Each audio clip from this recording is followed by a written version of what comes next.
Election commission বলতে এটাকে engineering commission বলতে পারি আমরা। এই ইঞ্জিনিয়ারিং কমিশনে এসেছি, এখানে অনেক কিছু ইঞ্জিনিয়ারিং হচ্ছে। সো ইঞ্জিনিয়ারিং কমিশনের জায়গা থেকে আমরা আমাদের ফাইটটা করে যাচ্ছি এবং সেই ফাইটিংয়ের জায়গায় আমরা সাপলাকলি অ্যাপ্লাই করেছি, বাট এখানে আমরা বলে যাচ্ছি যে ইলেকশন কমিশন যথেষ্ট স্বেচ্ছাচারী আচরণ করছে এবং ভবিষ্যতেও বাংলাদেশের মানুষের সাথে করবে। আমরা সেই জায়গায় ফাইটগুলো জারি রাখবে, শুধু এই প্রতীক প্রশ্নে না, তাদের অনেকগুলো বিষয় নিয়ে আমরা আমাদের ফাইটটা আরও বড় আকারে ধারণ করবো ইনশাল্লাহ। শেষ প্রশ্ন করি, যেহেতু সাপলাকলি নিবেন বলছেন, এর আগে বলেছিলেন দেশ আসন বেশি পাবেন, এখন প্রতীক নিবেন বলছেন, কত আসন পাবেন? যেহেতু আমরা তো বলছি যে 300 আসনেই আমরা ইলেকশন করব। এবং আজকে সকালবেলা আমি এক রেস্টুরেন্টে খেতে গিয়েছিলাম, সেখানে হলো তার কাছে 25 লাখ টাকা চাঁদা চেয়েছে একটি নির্দিষ্ট দলে। প্রথম আমাদের নৈতিকতার জায়গার ভিত্তি থেকে যদি কেউ সংস্কারের বিরোধী হয়, সংস্কারে যদি তারা আসে সেখানে আমরা ভেবে দেখতে পারবো, এটা হলো একটি বিষয়। আর বাংলাদেশে তো ধর্মীয় ফেসিবাদ কায়েম হয়েছে, সোশ্যাল ওয়েতে আপনারা মসজিদগুলো দখল করা চলছে এবং জামায়াত ইসলামীর যে ধর্মীয় ফেসিবাদ, এই ফেসিবাদের তো আমরা সঙ্গী হতে পারবো না। আবার বিএনপির যে চাঁদাবাজি সন্ত্রাস, এটারও সঙ্গী হতে পারবো না।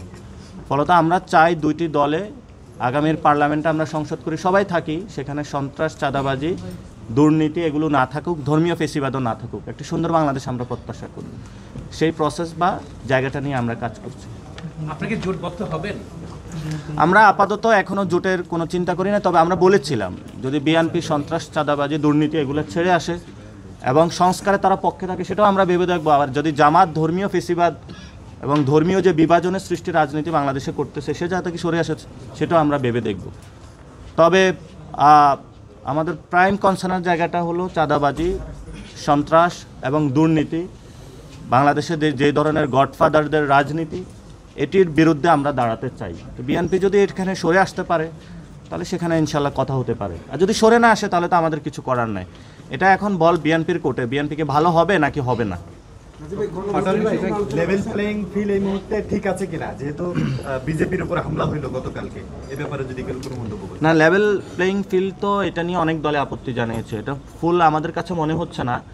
আর ইসির হাতে এখনও ক্ষমতাটা আসে নাই, মূলত আপনি ফুল এখনও ইসিকে বলতে পারবেন না। এবং বর্তমানে তো সরকারের কাছে যে বা জননিরাপত্তার জায়গা তো স্বরাষ্ট্র উপদেষ্টাই দেখছেন, তো সেই জায়গায় বাংলাদেশের নিরাপত্তা কিন্তু খুব নাজুক পরিস্থিতিতে রয়েছে।